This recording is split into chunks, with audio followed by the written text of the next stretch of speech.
50,000 करोड़ की ज्यादा करो,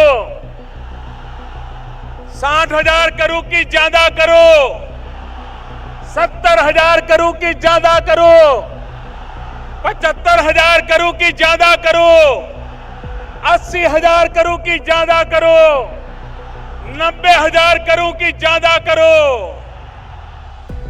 मेरे भाइयों बहनों, मैं आज वादा करता हूं, दिल्ली सरकार कान बराबर ठीक रख के सुन लीजिए। दिल्ली सरकार 1.25 लाख करोड़ रुपए का पैकेज देगी। 1.25 लाख करोड़ रुपया बिहार का भाग्य बदलने के लिए 1.25 लाख करोड़ रुपया मेरे भाइयों बहनों। नमस्कार, द वायर में आपका स्वागत है। मैं हूं आरफा खानम शेरवानी। आपने नरेंद्र मोदी जी का ये बयान सुना जब बिहार में जाकर उन्होंने बिहारियों की एक तरह से बोली लगाई थी। और मुझे अच्छी तरीके से याद है, जब मैं बिहार में चुनाव कवर करने गई थी लोकसभा चुनाव के दौरान, तब वहां के लोगों ने कहा कि उनकी गरिमा, उनके आत्मसम्मान को इतनी चोट पहुंची थी कि किस तरीके से गरीब राज्य, एक अविकसित राज्य जो प्रगति और विकास की राह में छूट गया है, एक तरह से जो हिंदुस्तान आगे बढ़ गया 21वीं सदी में और 20वीं सदी में छोड़ गया है बिहार को, उस राज्य के आत्मसम्मान के साथ खिलवाड़ हुई थी। लेकिन इस सब के बावजूद चलिए मान लेते हैं एक पल के लिए कि सम्मान थोड़ा सा ताक पर रख दिया जाए, तब भी बिहार के साथ जो नाइंसाफी है वो लगातार बनी हुई है। अब हम बजट का जिक्र कर रहे हैं कि बजट में वाहवाही हो रही है। नीतीश कुमार ये कह रहे हैं कि भाई शुक्रिया नरेंद्र मोदी। हालांकि जब उनसे पूछा गया कि विशेष राज्य के दर्जे के बारे में, खासकर इसको लेकर लगातार मांग उठ रही है, तो उन्होंने गडमड जवाब दिया। लेकिन जो ये बजट में 2024 का ये जो स्पेशल पैकेज उन्हें मिला है, बार बार इस तरीके से मैं कहूंगी एक खाली चीज को, एक बहुत ही कम दर्जे की चीज को अच्छे कपड़े पहनाकर, अच्छी पैकेजिंग करके जिस तरीके से आम जनता को बिहार की बेवकूफ बनाने की कोशिश हो रही है, उसमें ऐसा लगता है कि नीतीश कुमार भी शामिल हो गए हैं क्या। यही सवाल अभी बचा भी है या नहीं। तो ये पैकेज जो मिला है उनको 59,000 करोड़ रुपए की योजनाओं का फंड का अलॉटमेंट किया गया है और जाहिर है इससे काफी खुश नजर आ रहे हैं जेडीयू के कई नेता। जब मुझसे पूछा गया तो स्पेशल पैकेज और स्पेशल स्टेटस यानी विशेष पैकेज, विशेष राज्य का जो दर्जा दिया जाना था, क्या अपनी मांग को आप अपने किनारे रख दिया है? तो गडमड जवाब देते हुए नीतीश कुमार कहने लगे कि नहीं देखिए, इससे भी तो काफी विकास होगा। अब यहाँ हैरानी की बात यह है कि नीतीश कुमार और बिहार राज्य, बिहार की बुनियाद पर इस वक्त पूरी नरेंद्र मोदी सरकार टिकी हुई है। अगर भूल गई है बिहार की जनता, तो मैं उन्हें याद दिलाना चाहती हूँ कि अगर बिहार की जनता ने जेडीयू और बीजेपी के गठबंधन को अगर इतनी सीटें नहीं दी होती जितनी इस बार उनको मिली हैं, अगर इतनी सीटें नहीं मिली होती, तो साफ तौर पर नरेंद्र मोदी आज प्रधानमंत्री नहीं होते। तो अगर आप कुछ मांग रहे हैं बिहार से, तो ये आपका, बिहार के लोग अगर मोदी जी से, नरेंद्र मोदी सरकार से कुछ मांग रहे हैं, तो ये उनका हक है। साफ साफ इस बात को दरकिनार करते हुए कितनी बेशर्मी के साथ इस सरकार ने सिर्फ योजनाएं और घोषणाएं, यानी कि योजनाएं नहीं, सिर्फ और सिर्फ घोषणाओं की बुनियाद पर पिछले 75 साल से बिहार की नींव पड़ी हुई है। और इसमें मैं तमाम पार्टियों को जिम्मेदार मानती हूँ, चाहे वो आरजेडी हो, जेडीयू हो, बीजेपी हो या बाकी जो उनके घटक दल हैं, उन सबको जिम्मेदार कि किस तरीके से बिहार की जनता और उसकी जो तड़प है, उसकी जो कसक है, उसकी जो भूख है, वो सबको नजरअंदाज करते हुए सिर्फ और सिर्फ घोषणाओं के बल पर ये किया जा रहा है, योजनाएं नहीं है।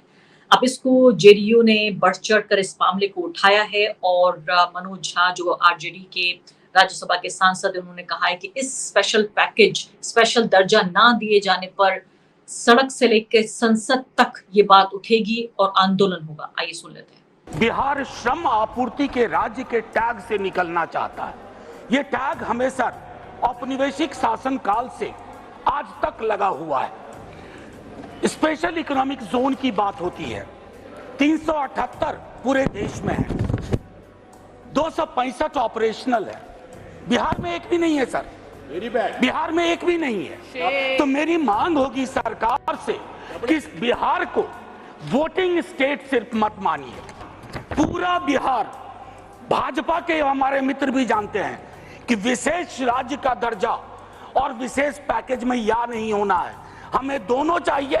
संसद में मांगेंगे, सड़क पर मांगेंगे। साफ तौर पर कह रहे हैं मनोज झा कि श्रम आपूर्ति के लिए राज्य को बनाया गया है। उन्होंने कहा कि जो स्पेशल इकोनॉमिक जोन्स हैं उनका भी उन्होंने जिक्र किया इस अपने वक्तव्य में, जो संसद में ये वक्तव्य दिया गया। और साफ तौर पर जो कह रहे हैं वो ये कि हम संसद में भी मांगेंगे और सड़क पर भी मांगेंगे। आप ये देखिए पूरे तरीके से कि जो श्रम आपूर्ति, इसको अगर हम आसान शब्दों में कहें तो मजदूर चाहिए आपको बिहार से पढ़ा लिखा इंजीनियर, डॉक्टर, आईएएस ऑफिसर, ये सब नहीं, आपको मजदूर चाहिए, वो भी बिहार में नहीं, बिहार से बाहर के लिए।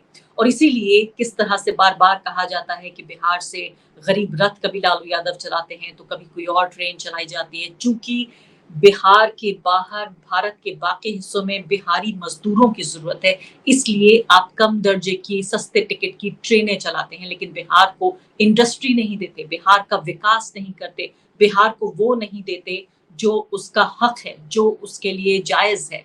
मैं आपको ये 2 बयान दिखाना चाहती हूँ। ये महत्वपूर्ण बयान वो हैं जो बड़े ही, मैं कहूँगी एक रिपोर्टर होने के नाते अक्सर ऐसा होता है कि हमारा सामना होता है तमाम तरह की हिंसा से, तमाम तरह के कॉन्फ्लिक्ट से, बड़े-बड़े झगड़ों से, कभी-कभी हम युद्ध भी कवर करने जाते हैं। लेकिन कभी कुछ चीज़ें ऐसी होती हैं जो हमें, हमारे मन को इस तरह से कचोट लेती हैं, जो शायद किसी बड़े स्तर का जो हिंसा है, हिंसक घटनाएं हैं, वो भी नहीं कर पाती। बिहार में जब मैं गई, वहाँ जब मैंने देखा कि एक अदद नौकरी को लेकर वहाँ किस तरह का जीवन में एक आम बिहारी युवा की जो अंधेरा है, और छोटा, मतलब कहूंगी मैं, कम उम्र का व्यक्ति ही नहीं, 18 से 25 साल का नहीं, बल्कि उससे भी ज्यादा वो व्यक्ति जो छोटा मोटा काम भी कर रहा है, उसके अंदर कितनी कसक है। घर से कितना पैसा आता है महीने पे? महीना में 3000-4000 आता है, उसी से हम गुजर बजर कर लेते हैं।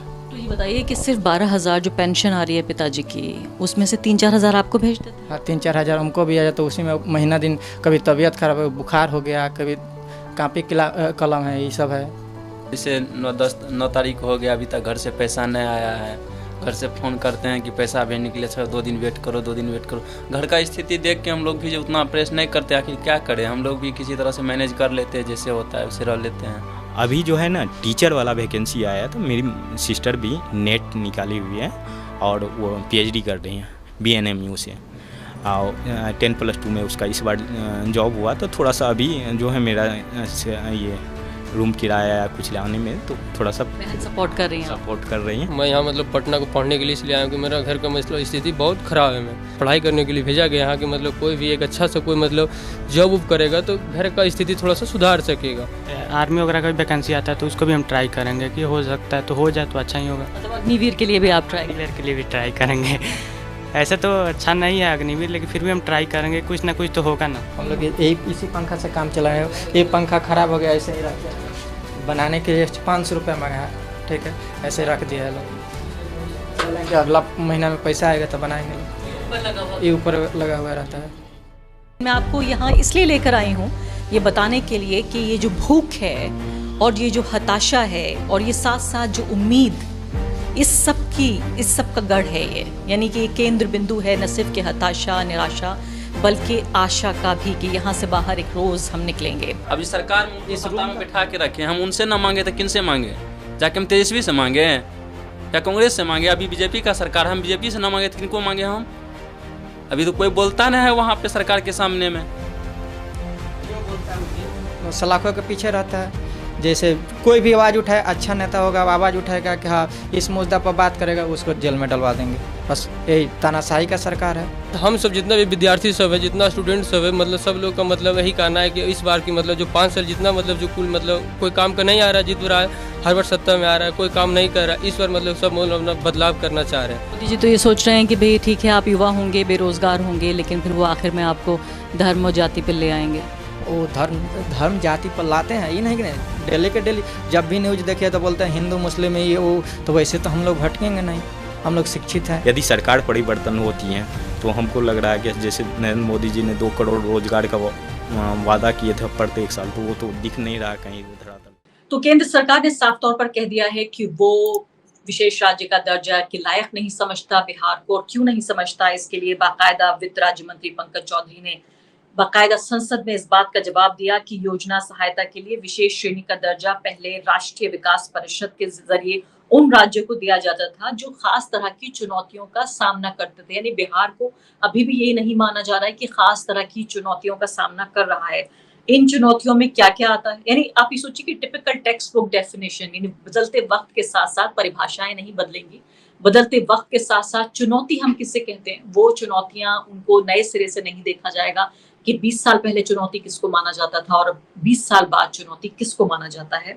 पहाड़ी और कठिन भूभाग, कम जनसंख्या घनत्व और आदिवासी आबादी का महत्वपूर्ण हिस्सा, पड़ोसी देशों के साथ सीमाओं पर रणनीतिक स्थान, आर्थिक और बुनियादी ढांचे का पिछड़ापन और राज्य के वित्त की अव्यवहारिक प्रकृति शामिल है। अब आप सोच लीजिए कि कितनी क्लिष्ट हिंदी का यहाँ पर इस्तेमाल किया गया है ये समझाने के लिए कि क्यों हम बिहार को विशेष राज्य का दर्जा नहीं दे सकते। लगातार नीतीश कुमार ये कहते रहे हैं और ये स्टेटमेंट उनका 2023 का ये स्टेटमेंट है, ये बहुत ज्यादा पहले की बात नहीं है, नवंबर 2023 का, 1 साल से भी पहले की बात है। यानी इसको मैं चूंकि आपको दिखा नहीं सकती, कॉपीराइटेड वीडियो है ये ANI का, लेकिन इसका जो लव्य लुबाब है इस वीडियो का वो ये है कि इसमें उन्होंने कहा कि 5 साल में विकास होता, यानी 5 साल का चांस हमें और दीजिए आप, लेकिन अगर विशेष राज्य का दर्जा मिल जाएगा तो ये विकास 2 साल में हो जाएगा।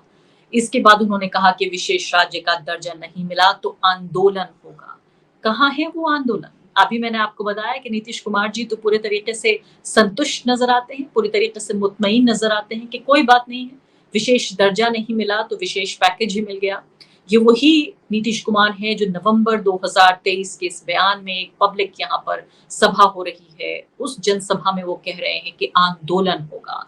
फिर से 5 साल मांग रहे हैं, फिर से कह रहे हैं एक बार से नरेंद्र मोदी जी को प्रधानमंत्री बना दीजिए, फिर से वो प्रधानमंत्री बन जाएंगे और फिर बिहार राज्य का विकास हो जाएगा। तो बार बार इस तरह की बातें हुई। इस पर तेजस्वी यादव ने बहुत सख्त स्टैंड लेते हुए बयान दिया है। इसके अलावा लालू यादव ने सीधे तौर पर इस्तीफा मांग लिया है नीतीश कुमार का, कि नीतीश कुमार नाकाम रहे हैं नरेंद्र मोदी सरकार को इस बात के लिए तैयार करने में कि विशेष राज्य का दर्जा मिल सके, इसलिए आप इस्तीफा दीजिए। अब तेजस्वी यादव ने कहा है कि आज के बजट के ने बिहार के लोगों को फिर से निराश किया है। बिहार को प्रगति पथ पर ले जाने के लिए एक रिवाइवल प्लान की जरूरत थी, जिसके लिए विशेष राज्य के दर्जे के साथ विशेष पैकेज की सख्त जरूरत है। रूटीन आवंटन और पूर्व स्वीकृत निर्धारित और आवंटित योजनाओं को नई सौगात बताने वाले बिहार का अपमान न किया जाए। पलायन रोकने, प्रदेश का पिछड़ापन हटाने और उद्योग धंधों के साथ साथ युवाओं के बेहतर भविष्य के लिए हम विशेष राज्य के दर्जे की मांग से 1 इंच भी पीछे नहीं हटेंगे। अब यहाँ पर दिलचस्प बात यह है, इससे पहले कि मैं जो डॉक्टर मनोज झा हैं उनसे मैंने खास बातचीत की, वो मैं आपको दिखाऊं, इससे पहले यहाँ दिलचस्प बात यह है कि इतना सब कुछ हो जाने के बाद जिस तरह से बिहार की जो नेतृत्व है वो उद्वेलित हो रहा है, जनता तक भी जाहिर है ये गुस्सा पहुंचेगा। क्या नीतीश कुमार अभी भी नरेंद्र मोदी की बैसाखी बने रहेंगे, या बिहार का गौरव, बिहार की गरिमा, बिहार का आत्मसम्मान देखते हुए एक बिहारी के तौर पर, एक नेता के तौर पर नहीं, एक बिहारी के तौर पर अपना समर्थन वापस लेंगे? क्या मोदी सरकार, जो एनडीए सरकार है, मोदी सरकार नहीं जो एनडीए सरकार है, तीसरी बार जिसके प्रधानमंत्री बन गए हैं नरेंद्र मोदी, क्या वो गिर जाएगी? और उसके लिए जिम्मेदार होगा बिहार राज्य और बिहार के साथ वो धोखाधड़ी जिसका जिक्र कर रहे हैं मनोज झा। उन्होंने सीधे तौर पे कहा कि चीटिंग हुई है बिहार के साथ, बिहार को फिर से ठगा गया है। आइए सुनिए। देखिए, ये है आज पेश किया गया बजट।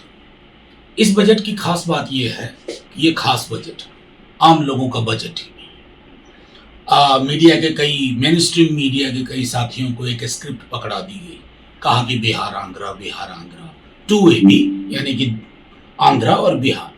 अब आपको बिहार की हकीकत बताता हूँ। जो रूटीन एलोकेशन होता है, सड़क बनना है, पुल पुलिया बननी है, रूटीन एलोकेशन है, फ्लड मैनेजमेंट रूटीन एलोकेशन का हिस्सा होना चाहिए।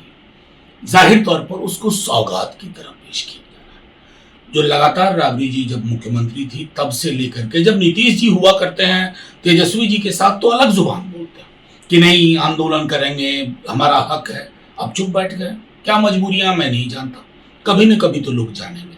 लेकिन बिहार को विशेष राज्य का दर्जा चाहिए और विशेष पैकेज चाहिए। कोई रिवाइवल प्लान नहीं है बिहार के लिए। एक ऑर्गेनिक मॉडल जो एम्प्लॉयमेंट जनरेशन का होना चाहिए, एग्रो बेस्ड इंडस्ट्री का होना चाहिए, इंडस्ट्रियल हब क्रिएट किया जा सकता, उसके लिए शून्य बटा सन्नाटा। तो मैं सिर्फ इतना कहना चाहूंगा कि बिहार ठगा महसूस कर रहा, बिहार की बदौलत सरकार चल रही है, लेकिन सरकार ने पुनः बिहार को चीट किया। इट अमाउंट्स टू चीटिंग, क्योंकि आप वहां पर जाकर के बात करते हो, लोग पूछते हैं विशेष राज्य का दर्जा, ये पैकेज मिल गया, टैक्स हॉलीडेज का प्रावधान है। जब विशेष राज्य का दर्जा मिलता है तो कस्टम, एक्साइज, कॉर्पोरेट टैक्स में रिलीफ मिलता है। 90% सेंट्रल गवर्नमेंट बेयर करती है, पैसे लैप्स नहीं करते हैं। बिहार को आज उस तरह के हालात की जरूरत है, उस तरह के मदद की जरूरत है, हैंड होल्डिंग की जरूरत है। हम लेबर सप्लाई स्टेट बने नहीं रहना चाहते, इसलिए मैं कह रहा हूं बिहार हैज बीन चीटेड। फिर से ठगा गया बिहार। बिहार से वोट चाहिए, बिहार के युवाओं के भविष्य को सुनहरा बनाने का कोई ब्लूप्रिंट नहीं। और अब अगली और आखिरी बात वो ये है कि इस बजट के लिए भी आप सोचिए कि इतने सारे मंत्रीगण, इसके अलावा बहुत सारे एक्सपर्ट्स, इतने सारे IAS और IRS ऑफिसर्स, तमाम तरह के इकोनॉमिस्ट, तमाम तरह के नीति निर्धारक, पॉलिसी मेकर्स, इन सब के बावजूद नरेंद्र मोदी को, निर्मला सीतारमण को जरूरत पड़ गई है कांग्रेस के मैनिफेस्टो की। ये जो एक खास वादा किया गया है इंटर्नशिप का, पेड इंटर्नशिप का, जो कांग्रेस पार्टी ने अपने मैनिफेस्टो में किया था, उसी वादे को हूबहू चुरा लिया गया है। ये कांग्रेस पार्टी का आरोप है और कांग्रेस पार्टी ये भी कह रही है कि इस जो नकल की गई है उसमें भी जितनी अकल की जरूरत होती है उतनी अकल भी नहीं लगाई गई है इस नकल के साथ साथ। तो सीधे तौर पर कांग्रेस पार्टी इस बात का आरोप लगा रही है कि नकल की गई है उनके उसी मैनिफेस्टो की। याद दिलाना चाहती हूँ, वही मैनिफेस्टो आपको याद है जिसमें कहा गया था कि ये मुस्लिम लीग का मैनिफेस्टो है, ये जिन्ना का मैनिफेस्टो है, ये पाकिस्तान का मैनिफेस्टो है। तो वित्त मंत्री निर्मला सीतारमण ने जो इस बजट में जिक्र किया, जिसमें कहा जा रहा है कि इंटर्नशिप के लिए 1 करोड़ लोगों की पहली बात की गई है, दूसरे 5,000 रुपए माहाना उनको भत्ता दिया जाएगा। कांग्रेस पार्टी ने, वही कांग्रेस पार्टी का मैनिफेस्टो जिसको कि जिन्ना और मुस्लिम लीग और पाकिस्तानी कहा गया था, इस घोषणा पत्र में इस अधिकार का वादा किया गया था जिसके लिए डिप्लोमा और जो डिग्री धारक हैं, बेरोजगार युवा हैं, उनको ट्रेनिंग के साथ साथ हर साल यानी कि 1 लाख रुपए दिए जाएंगे। आपको याद होगा कि महिलाओं के लिए भी इन्होंने 1 लाख की बात की थी और इसी तरीके से वो बात अब इन्होंने 8,500 रुपए महीना इन लोगों को, इंटर्नशिप युवाओं को इंटर्नशिप की बात भी की थी और पहली नौकरी पक्की का नाम दिया गया था।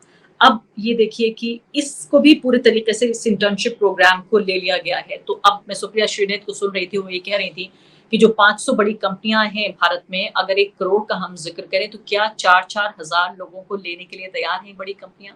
जिस 1 करोड़ लोगों को हम इंटर्नशिप देने की ये बात कर रहे हैं नरेंद्र मोदी की जो सरकार है, तो साफ तौर पे पता चलता है कि कहीं जो है वो लोगों को ठगा जा रहा है, खासकर एक ऐसे क्रूशियल स्टेट को जिसकी बुनियाद पर, जिसके पाए पे पूरी सरकार टिकी हुई है, खड़ी हुई है, उन लोगों के साथ भी इंसाफ नहीं कर पा रही है। और दूसरी तरफ हम ये देखें कि पूरे तरीके से जो कॉपी पेस्ट की गई है, बिना अक्ल के नकल की गई है, इस पे भी बेहद हंसी आ रही है।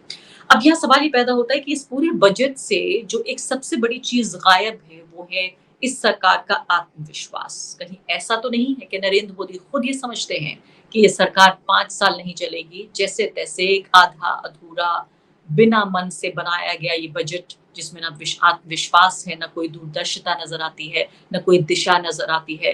क्या वाकई इस सरकार का आत्मविश्वास इतना लड़खड़ा गया है कि वो खुद इस बात को समझ रहे हैं कि बहुत दिनों तक ये बात नहीं बनेगी? द वायर के और वीडियोस देखने के लिए सब्सक्राइब करें और बेल आइकन पर क्लिक करें। स्वतंत्र पत्रकारिता की आर्थिक मदद करने के लिए डिस्क्रिप्शन में दिए गए लिंक पर जाएं और अपनी राशि चुनें।